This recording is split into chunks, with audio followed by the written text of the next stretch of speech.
దేశ మాజీ ప్రధాని మన్మోహన్ సింగ్ మృతి పట్ల పూర్తిగా అందరూ సంతాపం వ్యక్తం చేస్తున్నటువంటి పరిస్థితి.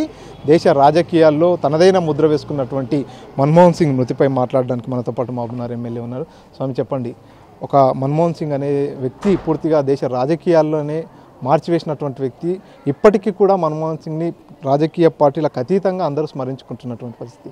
ఏం చెప్తారు మన్మోహన్ సింగ్ మృతిపై? మన్మోహన్ సింగ్ గారి మృతి తీరని లోటు భారతదేశానికి. భారతదేశ ముద్దుబిడ్డ. భారతదేశం ఈరోజు ప్రపంచవ్యాప్తంగా గౌరవ మన్ననలు పొందుతుందంటే దానికి పునాది వేసిన ఆర్థిక శాస్త్రవేత్త. 10 సంవత్సరాలు ప్రధానిగా ఉండి ఎన్నో విప్లవాత్మకమైన మార్పులకు శ్రీకారం చుట్టారు. వారి ఆలోచన ఫలితమే ఎన్నో బిల్స్ 2004-14 కాలంలో పార్లమెంట్లో మనం పాస్ చేసుకున్నాం. Right to education, right to information, MNREGA, ఉపాధి పథకం, ఇటువంటివి అనేక బిల్లులు మనము పార్లమెంట్లో పాస్ చేసుకున్నాం. దాని ద్వారా ఈరోజు కోట్ల మంది ప్రజలకు లాభం జరుగుతూ ఉంది. వారు చూపిన దారి ఒక నిరాడంబరత, ఒక నిజాయితీ, భారతదేశం పట్ల ప్రేమ, అన్ని పక్షాలను గౌరవిస్తూ ఒక ప్రజాస్వామ్య పద్ధతిలో పరిపాలన చేయడం, ఇవన్నీ ఖచ్చితంగా ఇప్పటి నాయకులు వారిని స్ఫూర్తిగా తీసుకోవాలి. రాష్ట్రంలో కానీ దేశంలో కానీ నిరాడంబరతతోటి, ఒక నిరంకుశత్వం లేకుండా, అధికార దర్పం లేకుండా, గర్వం లేకుండా సామాన్యుని వలె జీవించిన ప్రధానమంత్రి మన్మోహన్ సింగ్ గారు.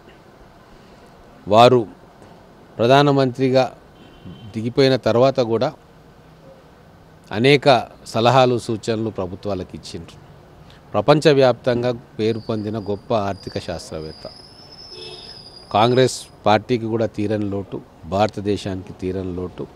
నిజంగా రాబోయే 100 సంవత్సరాల తర్వాత కూడా మన్మోహన్ సింగ్ గారి గురించి ఎవరైనా అడిగితే ఖచ్చితంగా ఒకటే మాట చెప్తారు: భారతదేశాన్ని నిలబెట్టిన వ్యక్తి, ప్రపంచవ్యాప్తంగా భారతదేశ గౌరవాన్ని పెంచిన వ్యక్తి, ఆర్థిక సంక్షోభంలో కూరుకున్న దేశాన్ని అప్పుల ఊబి నుంచి, సంక్షోభం నుంచి బయటికి తీసి సగర్వంగా నిలబెట్టిన వ్యక్తి. కాబట్టే వారి మరణం భారత ప్రజలందరికీ కూడా తీరని లోటు. ఖచ్చితంగా ప్రభుత్వానికి విజ్ఞప్తి చేస్తూ ఉన్నాం, వారికి భారతరత్న ఇచ్చి తగు రీతిగా సత్కరించుకోవాలని చెప్పి ప్రభుత్వానికి విజ్ఞప్తి చేస్తాం. కాంగ్రెస్ పార్టీ తరఫున రాబోయే రోజుల్లో ఈ ప్రజలందరికీ, ఈ నెక్స్ట్ రాబోయే జనరేషన్కు కూడా మన్మోహన్ సింగ్కు సంబంధించినటువంటి జ్ఞాపకాలు కావచ్చు, ఆయన చేసినటువంటి సేవలు గుర్తుగా ఉండేలా రాష్ట్రంలో ఏదైనా కార్యక్రమాలు చేపట్టే అవకాశం ఉందా? ఖచ్చితంగా అండి. ఇప్పుడు రాష్ట్రమే కాదు, దేశవ్యాప్తంగా ప్రజల గుండెలో చిరస్థాయిగా నిలిచిపోయే వ్యక్తి. వారు చేసిన పనులే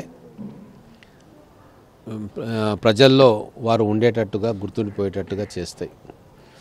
నిజంగా పివి నరసింహారావు గారు ఆర్థిక సంస్కరణలు చేస్తున్నప్పుడు వాటి గురించి పెద్దగా మాట్లాడలే, కానీ ఈరోజు వారి గురించి చాలా గొప్పగా మాట్లాడతారు పార్టీలకు అతీతంగా. ఆ రోజు వారు చేసిన కంట్రిబ్యూషన్ ఈరోజు రిజల్ట్స్ చూపిస్తూ ఉన్నాయి. అలాగే మన్మోహన్ సింగ్ గారు వారు చేసిన పని, వారి పదవీ కాలంలో వారు చూపించిన మార్గం భవిష్యత్తులో ఖచ్చితంగా ప్రశంసాపూర్వకమైన చర్చకు దారితీస్తాయి. ప్రతి ఒక్కరి మనసుల్లో కూడా మన్మోహన్ సింగ్ గారు నిలిచిపోతారు. ఒక ధృవతారలాగా వారు భారతదేశంలో ఉంటారని చెప్పి నేను భావిస్తూ ఉన్నాను. సో మొత్తానికి చూస్తున్నాం, ఇక్కడ ఏదైతే మన్మోహన్ సింగ్ మృతి పట్ల సంతాపం వ్యక్తం చేస్తున్నటువంటి పరిస్థితి. మన్మోహన్ సింగ్ గురించి పూర్తిగా భారతదేశం అంతా కూడా మర్చిపోకుండా ఉండేలా ప్రభుత్వాలు కూడా చర్యలు తీసుకోవాలి. కేంద్ర ప్రభుత్వం కూడా భారత రత్న లాంటి బిరుదు కూడా ఇచ్చి మన్మోహన్ సింగ్ సేవల్ని ఎప్పటికీ కూడా ఈ భారతదేశం గుర్తుండేలా చర్యలు తీసుకోవాలంటూ ఎమ్మెల్యే ఎన్ఎం శ్రీనివాసరెడ్డి తెలియజేస్తున్నారు. కెమెరా పర్సన్ నరసింహరెడ్డితో మణికంఠ, RTV, మహబూబ్నగర్. మరిన్ని వీడియోస్ కోసం ఛానల్ ని సబ్స్క్రైబ్ చేయండి. లేటెస్ట్ అప్డేట్స్ కోసం వాట్సాప్ ఛానల్ ని ఫాలో అవ్వండి. ఆ లింక్ డిస్క్రిప్షన్ లో ఉంది.